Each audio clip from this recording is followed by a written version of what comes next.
in the emergency department, we're seeing a big surge of flu and upper respiratory type illnesses. So we're seeing a lot of those cases, and this one seemed somewhat similar, but this family came in with a child that they were concerned about that may have the flu, because they were told that it could be the flu. So they wanted to get flu testing for.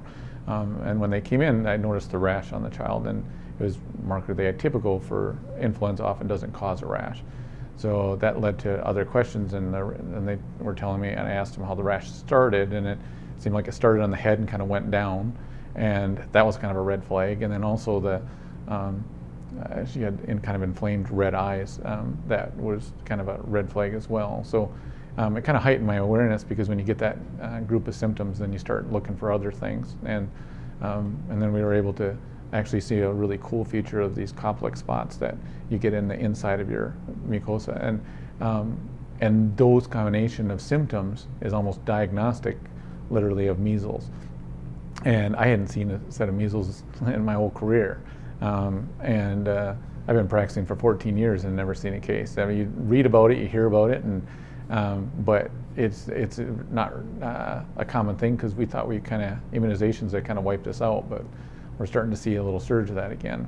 But and talking with the family, it sounded like the kid had been sick for a couple of days, and other members have been sick. And unfortunately, the time of the year is kind of getting together for a Christmas thing, and there was a large group together for Christmas, and so there was a lot of exposures. And this particular group had a large number in their group that didn't believe in immunizations, which led to kind of a dangerous mix of symptoms, because you have a child who had measles clinically. I didn't have any laboratory testing to confirm it at that time, but clinically definitely had it. Although it was kind of cool, so I ended up showing my nurses and stuff that were there with me that night, because it's kind of a once in a lifetime thing. Hopefully we don't see too much of it. But anyways, after we had to quarantine these people and try quarantine the family, and it's almost impossible for us, but we had to not make sure no one else in the emergency department was infected, because it's highly contagious. It's pretty close to 100% contagious if you walk in a room that someone's been in with measles. So we ended up calling the state, and they got involved, and our nurses there ended up getting the whole family together and making sure that the family was aware of the severity of the illness and how contagious it is, and the dangers to pregnant women, children, etc. And they were able to bring them in and get testing for the rest of the family. But we were able to send the child home, and because there's not much you can do for measles. It's kind of a watch and wait kind of thing, other than prevent it from happening from the start. That's the only thing you can really do.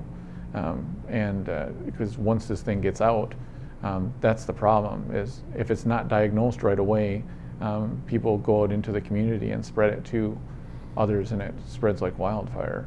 Because it's as bad as the flu is, which is bad. This one's even more contagious, and it's kind of like a miserable flu for a week, 10 days. So it's kind of a bad thing, but it ended up working out really well. I had talked with the family about kind of like why they didn't immunize, and because as soon as I saw it, I said, this kid must not be immunized.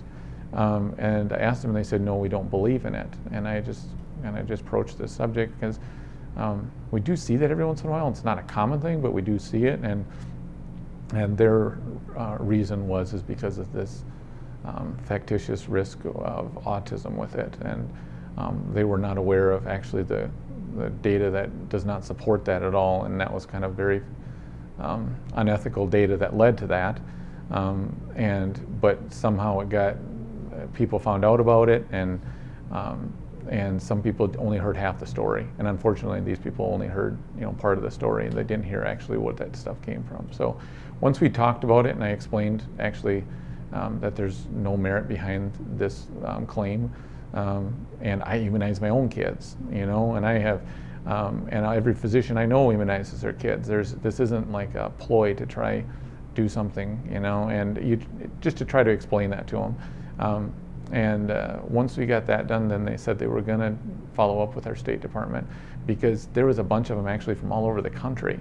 And if they would have went back home, and after Christmas, started flying back home, they would have exposed it to many, many more people, because they were going to airports, to their places all over the country, and it was a large group of people. They said there was close to 100 people in this group.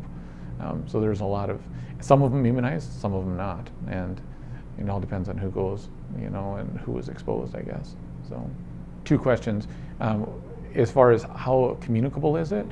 Very communicable. It's almost, once you have symptoms, it's about 4 days before the rash you can be carrying it. So as soon as you have the rash, you're very communicable. But you can actually spread it a couple days before the rash and a couple days after. It's about probably a 12-day period where you're really contagious. But some people actually extend that out to 3 weeks by the time you're exposed to it and manifest the symptoms and getting better. So there is a prolonged length. The individual is usually only sick for about 10 days, but on both sides of it, you can be somewhat contagious, but you're most contagious during the time of the rash. So, and it is, for the most people, it's just a really bad flu with a bad rash, and that's what most people do. But for about 3 people out of 1,000, it leads to either death or severe brain inflammation. And when it's so communicable and spreads so quickly, it can affect 10,000 people really quickly, and that's 30 kids that lost their life for no reason. I mean, this could have been prevented.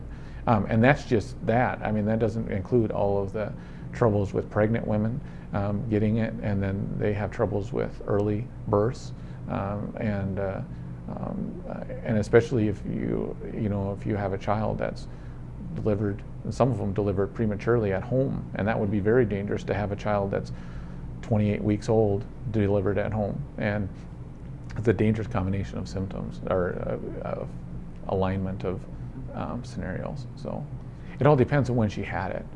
If the mother gets it while she's pregnant, I believe she would likely transfer a partial immunity to the child, until the antibodies are, and normally the child loses those antibodies when they're about a month old, out of the womb. But while she's in the womb, she gives them antibodies to it. So the baby would get measles at the same time in utero, but then the immunity would be developed by the maternal antibodies and then transferred to the child. So, but the dangerous part is that it causes a premature birth, and that's the biggest thing on my understanding with measles in a pregnant woman.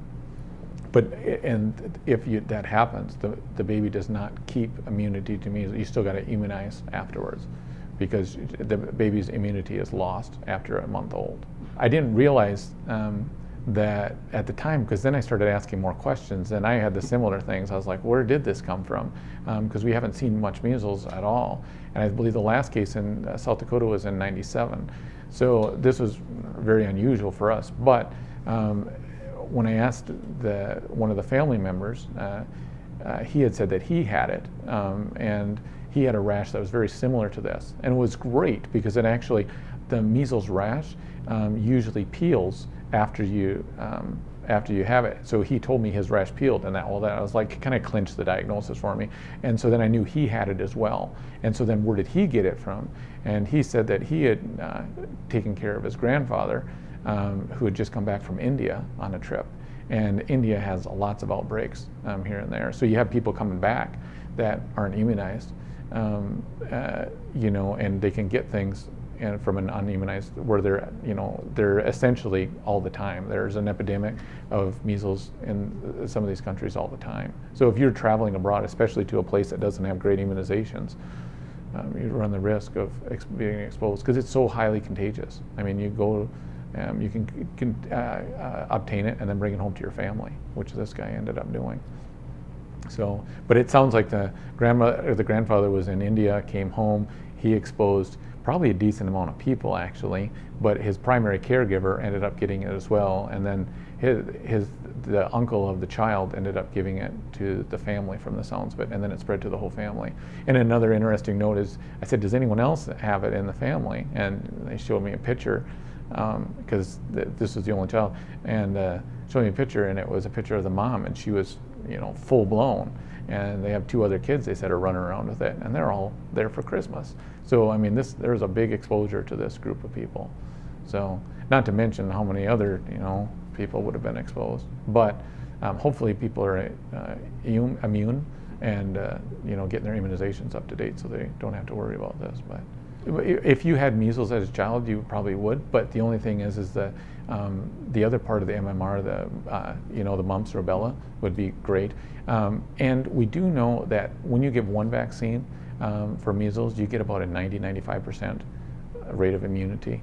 It's probably a little bit higher when you actually have the full blown out measles. It's probably higher, but if you work in the healthcare field, we often give you a second, and that gets you up to that 99.9% immunity to it, which most people in the healthcare or high risk fields would end up doing. But for the general public, one time of doing it would be enough to do it. That if you've had measles or you've had the immunization, you're probably okay, because you usually get 2 shots when you're a child to do it. You run into this every once in a while. I always ask people why they choose not to, and they said, a lot of them don't believe in the hype. They said, I don't think that this is right, but you just never know, and it's so rare, and I never hear about it.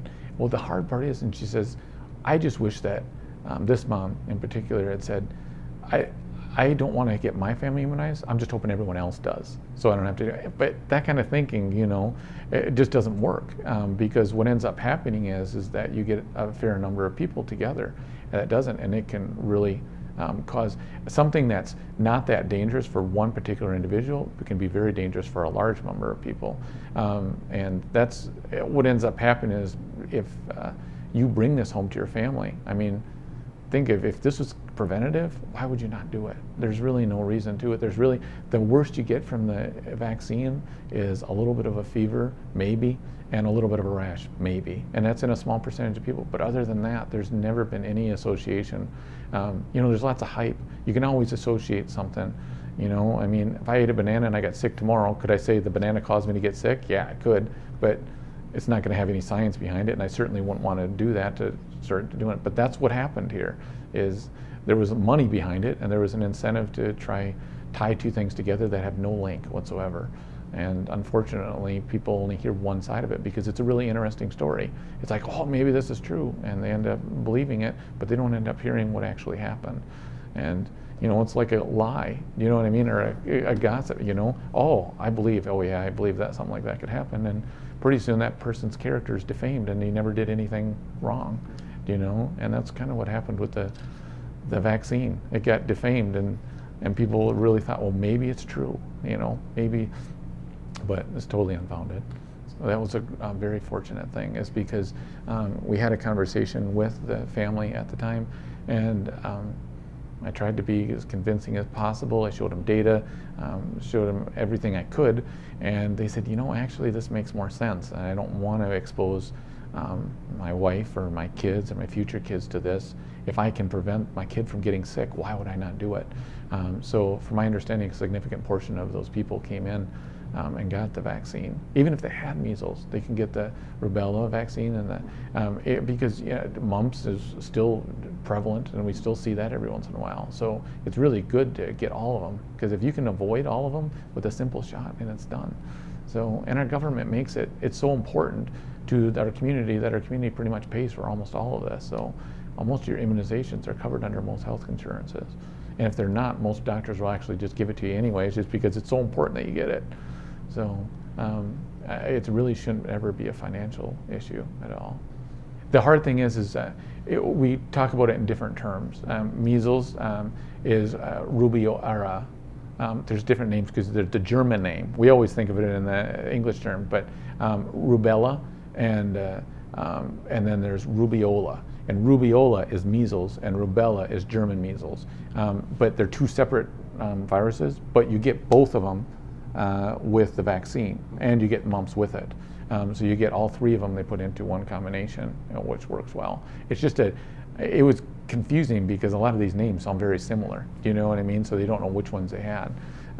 But they do, and they're very similar. They often both have a rash that starts on the head and kind of works down. But the hard part about the rubella one, not the measles ones, the rubella, is actually that has a real high incidence of tetragenic effects to the fetus. So not only does it cause your child to be born with maybe a little bit early, but they'll have severe congenital abnormalities that are very preventable. And If that's why we can't give the measles vaccine or with it during pregnancy, and we just wait until afterwards. But if you are pregnant and you're exposed to it, there are potential, especially if it's a significant exposure, that we can give you someone else's antibodies to it until you actually have the birds. So to hopefully avoid your risk of transmission. I just wanted to focus on it to make sure people understand that there's no link between autism and the thing. It's not just you that you're concerned about, it's your family and your neighbors. And it's an important thing to do that you can do very easily to prevent yourself and your family and your community from getting this. And if we all work together, we can actually prevent this, because not only is measles in itself, something, but you can get other complications from it, pneumonias, and if people that have stem cell transplants or something have really bad outcomes when they get something like this, because their immune system is kind of much wiped out completely. So you're exposing people that can't afford to be exposed to something, and it's so communicable that normally if I have a cold and you have a stem cell transplant and you're kind of early, if we get a brief exposure, you're probably not going to catch what I had. But with measles, it's very communicable, and there's a good chance, and then you'll have some problems. And it's just irresponsible. When we have a good thing, why would you not take advantage of it? And I just want to, other than religious reasons, which I wouldn't understand, I'm a very religious person myself, but I seriously believe God gave us our brain to use, and this is something that we can definitely improve ourselves on. And the other thing is with measles causes lots of troubles with pneumonia or ear infections and things that your kid would suffer from for no reason. I mean, why would you do that? And then you're going to be, some people put them on antibiotics or something else for one of these things, and it's just a dangerous combination. Once you got it, you got it. But all you can do is isolate yourself, Tylenol, Motrin fluids, and just try not to spread it to anyone else. Regular fomites or any surfaces, yeah, it can live on there for, we estimate at least 2 hours, but we say maybe 3. But I think it's usually about 2 hours, and it can hang in the air, linger in the air, so you can inhale it too. So you don't actually have to touch anything. So if you're going through the store and you sneeze and you would have it, I mean, everyone that goes through that area in the next 2 hours is exposed to it. And hopefully, those people are immune, and they have their immunization up to date, but that's the danger of not being one of those people. So, and then bringing it home to your kids that maybe not have it, especially because you can't get the vaccine until you're 12 months to 15 months old. So even if you immunize your kids and you get that, and you're not immune, you could bring it home to your child under 15 months, so that wasn't immunized yet. Crazy. Why would you do that? Yeah.